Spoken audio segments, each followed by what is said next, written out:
Hi, I'm Melanee Hand from Los Alamos County Council, and I'm here to give a summary of what we discussed this last Tuesday for our work session.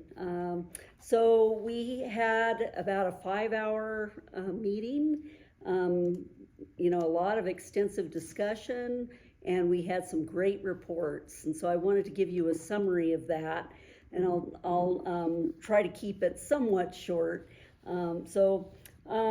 I thought it was really exciting to hear from Representative Christine Chandler. She basically gave an overview of the 2024 legislative sessions, and she talked about a number of different categories. I actually brought her summary that she handed out to us, and I won't read the whole thing because it is quite detailed, but she did talk about the budget, the fact that we ended up with a final budget figure of $10.2 billion, which is a 6.8% increase within New Mexico. For the tax package that was negotiated, basically there are a lot of tax credits, tax deductions, and GRT deductions.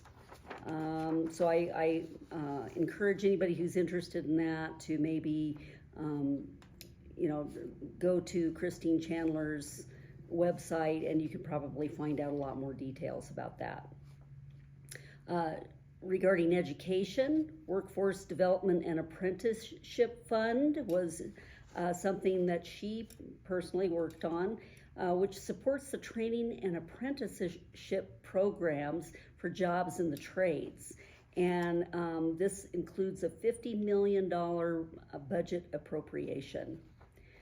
She talked about community safety, healthcare, environment and energy, and also a capital outlay for Los Alamos of basically $600,000 for the Jemez Mountain Fire Protection Project, and also $370,000 for UNM Los Alamos for roof repair on Building 2. Next, we heard from Ted Wyka, who is the NNSA Los Alamos Field Office, that's basically DOE, and he, talked about their hefty $4.5 billion budget, which includes increased manufacturing for the year. However, their hiring is leveling out to about 1,500 or 1,700 people for this year. Some of the biggest hurdles that were discussed is some of the traffic safety. People that are, trying to make it to work on time, speeding, etc. And so they're looking at a variety of different options to try to improve the situation, including even off the hill type remote work situations to reduce the amount of traffic and parking that is necessary. Let's see, then we heard from Frances Knutson. She's the chair of the library board, and she basically presented the FY24 work plan presentation. Also, just want to mention, check out the seed library that they have over at the library. I thought that was a very interesting concept, and so I am also going to check that out. Then we heard from James Wernicke. He's the vice chair of the Parks and Recreation Board, and he gave a presentation and also presented the Parks and Recreation work plan for FY24. We suspended the council rules since it is a work session that we had so that we could vote on some business, and here are some of the items that we voted on. So we had an approval for the termination and settlement agreement for a release of claims between Los Alamos, County of Los Alamos, and Uniper Global Commodities North America, LLC. basically that ended up in about a $58 million payment to the county. This in turn was helpful because we need to look for other ways excuse me, to get energy through to Los Alamos County. Sorry about that. I guess it's the spring allergies, so my apologies. We also had approval of a short-term power purchase agreement with Mercuria Energy America, LLC, and that's basically to replace the Uniper agreement.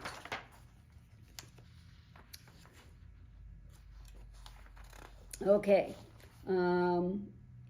Then what we did is we worked on the, we heard a presentation from Paul Andrews and Sobia Saeda, the Community Development Director and Planning Manager, and they talked about the status of the Chapter 16 Development Code.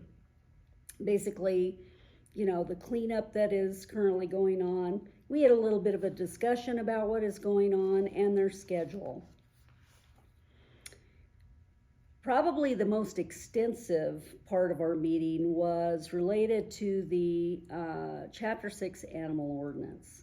So we looked at the responses that were drafted based on all the community input that was received, and you know how the police department wanted to proceed, because you know the animal control is within the police department, how they wanted to proceed, you know, making recommendations to the ordinance. Now this ordinance is a criminal ordinance, so you know, that was something that was discussed quite a bit, and whether or not we really needed to have all the language in there under a criminal ordinance. So some recommendations by council members were made so that we could actually take some of that out and maybe make some of that language more of a policy. You know, so it wouldn't be a criminal, you know, within the criminal ordinance. So, you know, that is being considered.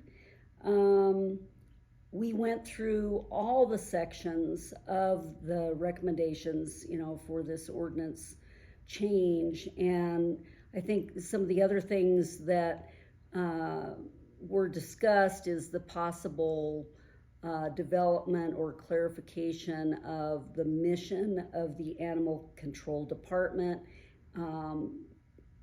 their goals, and how that relates to execution of the ordinance. So, you know, that will be explored a little bit more as well.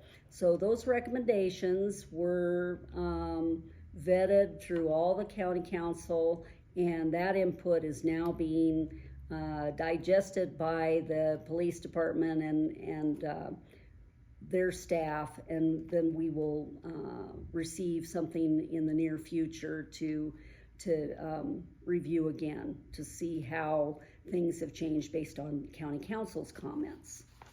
The very last item on our agenda was discussion on the next steps for diversity, equity, and inclusivity program. And basically it was looking at the pros and cons of hiring a staff member to try to execute some of the initiatives versus having a task force.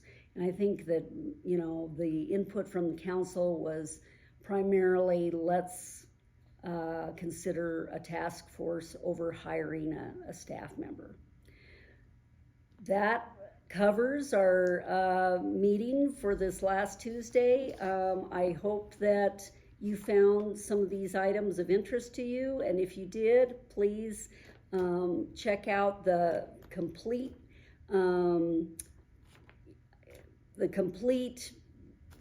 I guess report or you know, video if you want to through the Los Alamos County website. Thanks again. Happy spring. I hope everyone is well, and I look forward to seeing you in the near future. Thank you.